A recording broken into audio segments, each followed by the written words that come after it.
İmam-ı Şafii rahimahullah'a Allah o kadar güclü hafize vermiştir ki, İmam-ı Şafii rahimahullah Kur'an-ı Kerim'i ve yaxud da dini meseleler ezberleyerken bir tarafına ağ vərək koyardı ki, gözü birden bu tarafa kaçmasın. Hatta bunu da ezberlemesin diye.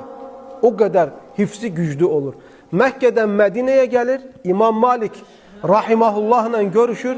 8-9 günde Muvatta kitabını tamamıyla isnadıyla ezberleyir ve İmam Malik rahimahullahı dəhşətə salır. Bir gün İmam-ı Şafii rahimahullah şeyhinin yanına gedirmiş ders almağa.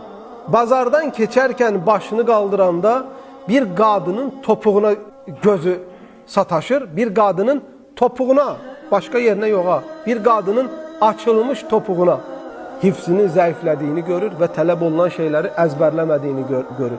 Ve İmam-ı Şafii böyle bir şiir yazır. Şeyhinin adı ne olur? Vaki ibn Cerrah rahimahullah. Der ki, şakavtu ila vaki'in su'a hifzi.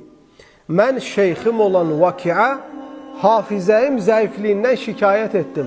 Fe'erşedeni ila terkil maasi.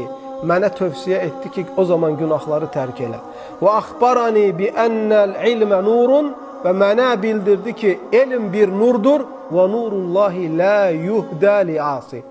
Allah o nuru asi olanlara verməz.